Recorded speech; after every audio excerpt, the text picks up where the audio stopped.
દ્રવ દ્રષ્ટિ પ્રગટી તેને ચૈતન્યના તળ ઉપર જ દ્રષ્ટિ છે. શું કહ્યું? આત્મ વસ્તુ છે એવું સમ્યક દર્શન, દ્રવ દ્રષ્ટિ, દ્રવ્યની દ્રષ્ટિ થઈ, પર્યાય દ્રષ્ટિ નાશ થઈ. દ્રવ્ય તો ધ્રુવ છે ટીકાઓ, એ તો પર્યાયથી આગળ પાતાળમાં પણ ધ્રુવ પડ્યું છે.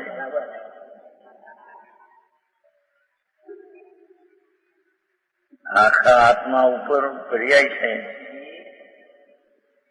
અહીં અસંગ પ્રદેશ છે, ત્યાં પર્યાય તો છે પ્રદેશ ઉપર, પણ એ પર્યાયની અંદરમાં પાતાળ છે, ત્યાં ધ્રુવ છે.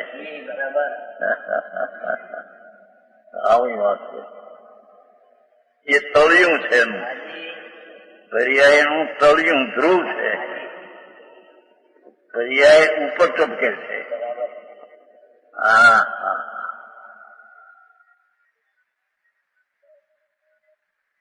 આવી ભાષા ક્યાંય ન મળે.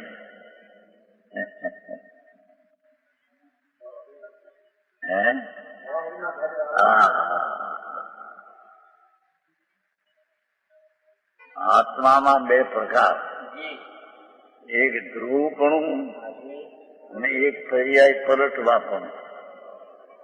એ પર્યાયનું તળિયું તો ધ્રુવ છે, એ તળ છે એનું. તળિયે પહોંચ્યા વિના દ્રવ્યની દ્રષ્ટિ થઈ શકશે નહીં. એ દ્રવ્ય દ્રષ્ટિ પ્રગટી, તેને હવે ચૈતનના તળ ઉપર દ્રષ્ટિ છે. જોયું? એટલે શું? ધ્રુવ ઉપર જ દ્રષ્ટિ છે.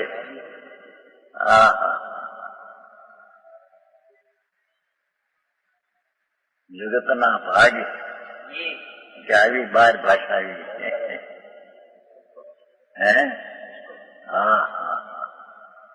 એકદમ ટૂંકી અને સાદી ભાષા ગુજરાતી છે.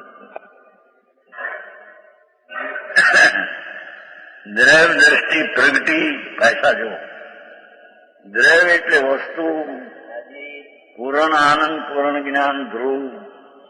તે દ્રષ્ટિ પ્રગટી, તેને હવે ચૈતનના તળ ઉપર દ્રષ્ટિ છે. ચૈતનના ધ્રુવ પર, તળ એટલે ધ્રુવ, પર્યાયનું તળિયું ધ્રુવ. પર્યાય તો ઉપર ઉપર છે, એ તળિયામાં જતી નથી. ધ્રુવ રૂપ તળિયામાં પર્યાય પ્રવેશ કરતી નથી.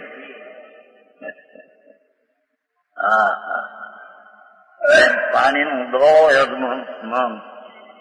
ઉપર તેલના ટીપા હોય 2-4-5, એ અંદર તળમાં પાણીના ડોળમાં એ તેલ નહીં જાય, એ ઉપર રહેશે.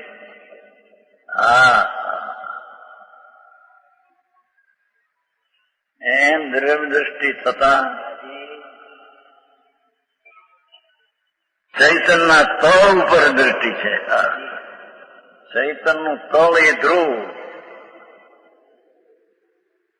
દ્રષ્ટિ પર્યાય છે, પણ પર્યાયનું તળિયું જે દ્રષ્ટિ છે પર્યાયની વિષય, એ તળ છે, ધ્રુવ છે, એ તળિયું છે અંદર. આ રીતે તેમાં પરંતુ એક મેઘ થઈ ગઈ છે. તળ ઉપર દ્રષ્ટિ છે, તેથી ધ્રુવમાં પર્યાય અભેદ થઈ ગઈ છે. અભેદ એટલે એક મેઘ તો નથી, પણ એની હારે એક મેઘ, આમ રાગની હારે જે ભીન પડતી, એ ભીન પડતી નથી, એક મેઘ થઈ ગઈ છે.